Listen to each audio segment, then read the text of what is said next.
ने मुल्क भर में सोशल मीडिया प्लेटफॉर्म्स को 5 घंटे तक बंद रखा। यह पाबंदी आजादी इजहार राय पर कदगन की बदतरीन मिसाल थी। सोशल मीडिया नेटवर्क्स खुलने के बाद वजीर दाखिला ने कौम के नाम एक पैगाम जारी किया और अवाम से माजरत की, लेकिन सवाल यह है कि क्या वजीर दाखिला की माजरत काफी है? मैं बतौर वजीर दाखिला माजरत खां हूँ कि हमने 3 घंटे के लिए सोशल मीडिया को बंद किया क्योंकि इनकी कॉल ऐसी थी कि शायद ये जुमे के बाद निकलें। आगे से ऐसा नहीं करेंगे। वफाकी वजीर दाखिला ने माजरत तो कर ली है, लेकिन माजी में जब तहरीक इंसाफ ऑपोजिशन में थी, सोशल मीडिया को अपनी ताकत समझती थी। वजीर आजम इमरान खान सोशल मीडिया पर पाबंदी को मुल्क की मईशत के लिए भी धचका करार देते थे। उस वक्त इमरान खान साहब क्या कहा करते थे, जरा उसकी एक झलक आपके सामने रखता है। सोशल मीडिया को बंद करना ये इतना अहमकाना फैसला है। आप अपने मुल्क को पीछे लेके जा रहे हैं दुनिया से। ये तो पागलपन है। इसके इतने फायदे हैं, बिजनेसेस में इस्तेमाल होता है, तो ये तो हो ही नहीं सकता। अब आज सोशल मीडिया की बत्ती गुल करके वजीर आजम पाकिस्तान ने काबीना में 6ठी बार उम्मीद के चिराग रोशन किए हैं। यहाँ सोशल मीडिया की बत्ती गुल थी, वहां पे कैबिनेट में रीशफल हो रही थी। हमाद अजहर को महज 18 दिन के बाद ओहदे से हटाकर वजारत खजाना की कुर्सी पर चौथा वजीर बैठा दिया। जरा हमाद अजहर साहब की वो तस्वीर दिखाइए ना, जरा कैबिनेट रीशफल पर थोड़ी सी रोशनी डालिए। अब की बार वजीर आजम ने गैर मुंतखब फर्द शौकत तरीन पर अपने एतमाद का इजहार किया है। गुज़श्ता पौने 3 बरस में काबीना में ये 6ठी तब्दीली थी। सवाल ये है कि क्या वजीर आजम काबीना के इंतखाब में गलती कर रहे हैं, या कैबिनेट रीशफल से मुतालिक अगर प्रोड्यूसर साहब को फुटेज चला सकें, या उन्हें बेहतर टीम मैसर नहीं है इमरान खान साहब को? ये सवाल तो उठता है क्योंकि माजी में बेहतर टीम के दावेदार कप्तान इस बात को तस्लीम कर चुके हैं कि उन्हें तैयारी करने का मौका नहीं मिला। ये देखिए कि ये वो चेहरे हैं जो पुराने हैं, सिर्फ इनको रीशफल कर दिया गया है। हमाद अजहर साहब हैं, शौकत तरीन साहब हैं, फवाद चौधरी साहब हैं, उमर अयूब साहब हैं, शिबली फराज साहब और खुसरो बख्तियार साहब।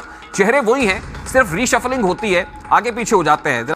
इमरान खान साहब हुकूमत को अभी 3 साल नहीं हुए, लेकिन 6ठी बार कैबिनेट रीशफल हो गई है। क्या वाकई तब्दीली आ रही है, या खान साहब अभी भी तब्दीली के मुतलाशी हैं? ऐसे है कि मेरा ख्याल है 4-5 का जो नंबर्स है ना, ये प्राइम मिनिस्टर साहब को बड़े पसंद हैं। इसमें कोई जादू है। 4 दफ़ा या 5 दफ़ा पंजाब IG चेंज हो गए हैं, 4 दफ़ा या 5 दफ़ा चीफ सेक्रेटरी चेंज हो गए हैं, 4 दफ़ा या 5 दफ़ा इंटीरियर मिनिस्ट्री के चेंजेस हो गए हैं। मतलब ये 4-5 इससे कम तो बात ही नहीं होती। और अब ये मेरे ख्याल 4था या 5वां कैबिनेट रीशफल है। नई शक्लें तो हमें नज़र नहीं आती, गालबन इसमें एक नई शक्ल आई है, मगर वो भी पुरानी एक नई शक्ल। तो मतलब ये है शौकत तरीन साहब की बात कर रहे हैं आप गालिबन? जी बिल्कुल, शौकत तरीन साहब की बात कर रहा हूँ। शौकत तरीन साहब फाइनेंस मिनिस्टर से फिर वो फारग हुए 2011-12 में मेरा ख्याल है। फिर हफीज़ शेख साहब आ गए, फिर वो चले गए। इस दफ़ा असद उमर साहब आए, फिर वो चले गए। हफीज़ शेख साहब आ गए, हफीज़ शेख साहब चले गए हैं। हमाद आ गए, हमाद बेचारे 2-3 दिन के लिए आए, उसके बाद अब शौकत साहब आ गए हैं। तो ये मुझे समझ नहीं आती कि इन शफल्स के साथ प्राइम मिनिस्टर साहब क्या अचीव करना चाह रहे हैं। तो क्या वजह है सर? कप्तान तो बहुत अच्छे टीम सिलेक्शन में बहुत अच्छे थे सर, खिलाड़ी तो बड़े अच्छे तरीके से सिलेक्ट कर लेते थे। क्या वजह है कि यहाँ पर जो पॉलिटिकल टीम है वो उतारने में प्रॉब्लम आ रही है खान साहब को? नहीं, बस सिर्फ ये है, बड़ी दिलचस्प बात है कि यहाँ तो पहले जो टीम होती थी वो तो सिलेक्टर सेलेक्ट करते थे। उसमें एक आध बंदा था जो खान साहब कहते थे कि नहीं मुझे ये चाहिए, ये नहीं चाहिए। मगर यहाँ तो सारा कुछ ही खुद सेलेक्ट करते हैं और वहीं प्रॉब्लम्स आ जाते हैं। तो ये तो कुछ सिलेक्शन में प्रॉब्लम है। कुछ लोग कहते थे जी मजबूरी है उन बेचारों की। वो अब पार्लियामेंटेरियंस तो है ही बेचारे, पैदल ही होते हैं as far as integrity intelligence is concern, ये लोग कहते थे। तो इसीलिए प्रेसिडेंशियल सिस्टम होना चाहिए जैसे अमेरिका में है, ताकि आप टॉप प्रोफेशनल्स को चुन के ले आएँ। ज़रूरी नहीं है कि वो नेशनल असेंबली में मेंबर हों वगैरह वगैरह। हफीज़ शेख साहब के ऊपर भी यही प्रॉब्लम बना ना कि जी वो फाइनेंस मिनिस्टर नहीं रह सकते because is not a member of the national assembly, इसलिए ट्राई करते हैं उनको सेनेट में डालने की। वो नहीं हुआ तो फिर अब क्या किया जाए, हालांकि रह सकते थे एज एडवाइज़र। तो बात ये है कि ये इशू खान साहब ने इसको हल नहीं किया, और चाहते तो बिल्कुल कर सकते थे। अब उन्होंने मिक्स एंड मैच किया। कुछ लोटे थे उनको मौका दिया, कुछ अपने लोग नए आइडियोलॉजिकल लोग थे उनको भी देना था, सपोर्टर्स थे वो, और कुछ फिर वो बाहर से SAPM special assistants to prime minister के तौर पे कुछ लोगों को ले आए, और ये हौच पौच बना हुआ है। और बाय द वे मैं आपको बताऊं, एक दूसरे की टांग सारा वक्त ये खींचते रहते हैं। हमसे पूछिए जिनके पास आके बताते रहते हैं क्या हो रहा है और क्या नहीं हो रहा। फिर अब जहांगीर तरीन साहब के साथ जो पंजाब के कुछ MPs भी हैं, MNAs भी हैं, वो भी शिकवा कुना है कि भी पॉलिटिकली विक्टिमाइज किया जा रहा है। कुछ ऐसे लोग हैं जो खान साहब से उनको डिस्टेंस करना चाहते हैं। तो सर इलेक्टेड लोग बड़े परेशान हैं, जो नॉन इलेक्टेड लोग हैं, शौकत तरीन साहब जैसे जो है, उनको फिर वजारतें दे दी जाती हैं। तो आपको लगता है सर कि खान साहब जो है उनके लिए आने वाले दिनों में बड़ी मुश्किल हो जाएगी और ये इलेक्टेड लोग ही करेंगे? ये जो काबीना है, including all the special assistants वगैरह वगैरह, ये को 50 के करीब हो गई। और याद है ये क्या कहते होते थे कि मैं तो एक छोटी सी कैबिनेट बनाऊंगा और ये करूंगा और वो करूंगा। तो अब बात ये है कि ऐसे हुकूमतें नहीं चलती। और अब वो नज़र आ रहा है सबको कि तीसरा साल जा रहा है, ख़त्म होने को आ रहा है। अब आपने ये जिक्र किया शौकत तरीन साहब का और फाइनेंस मिनिस्ट्री का, आपने कहा कि बड़ी अहमियत है इसकी। बिल्कुल सही कह रहे हैं। सारा मसला ही यहाँ है। अगर मईशत नहीं चलेगी तो फिर हुकूमत कैसे चलेगी? अब आप हुआ क्या, असद उमर साहब आए, कहते थे हम पूरी तैयारी के साथ आ रहे हैं। असद उमर साहब आया, आके कहा जी हम IMF के पास नहीं जाएंगे, ये बड़े इस्तेसाल करते हैं, ये करते हैं, वो करते हैं। 1 साल हमें ये गोली देते रहे कि हम IMF के पास नहीं जाएंगे। फिर कहीं पता नहीं कहाँ फैसला हुआ कि अब IMF के पास जाना है, तो असद उमर साहब को चलिए जी खुदा हाफिज़। उसके बाद हफीज़ शेख साहब आ गए, उन्होंने कहा जी IMF के पास जाना है। सिर्फ ये हफीज़ शेख साहब नहीं, अपने गवर्नर साहब स्टेट बैंक के भी आ गए, वो भी IMF के हैं।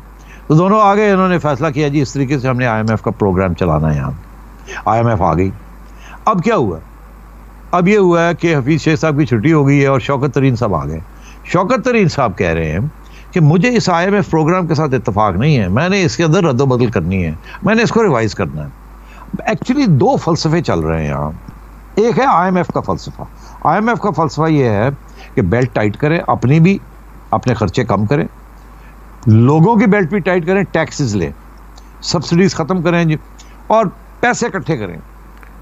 अच्छा, अगर तो वो पैसे इकट्ठे करके, सबको टाइट करके, अपने एक्सपेंडिचर्स भी कम करके, तुम्हारे एक्सपेंडिचर्स भी तुमसे भी ज़्यादा लेके, टैक्सेस इकट्ठे करके तो आवाम के ऊपर खर्च करें, तो उसमें कोई हर्ज नहीं है, बड़ी अच्छी बात है। मगर हो क्या रहा है? IMF कहती है कि वो जो पैसे इकट्ठे किए ना, वो अपने कर्जे, पुराने कर्जे जो हैं उसको वो पे ऑफ करें, जिसमें सबसे ज़्यादा कर्जे तो इंटरनेशनल कम्युनिटी के हैं।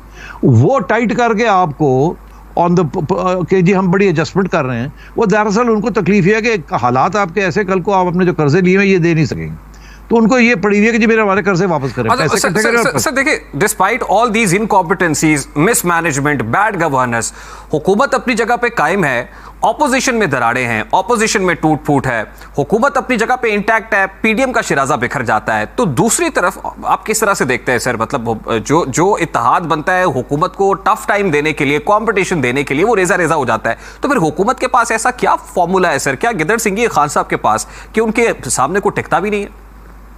नहीं, उनके सामने कौन टिकेगा? जो उनके साथ टिके हुए हैं उससे बड़ा कौन टिक सकता है उनके सामने? उनको जो सहारा मिला हुआ है, जब तक वो सहारा रहेगा, वो सतून रहेगा, तो उनको कौन हिला सकता है? वो जो मर्जी कर लें, वो आज एक बात करते हैं, कल दूसरी बात करते हैं।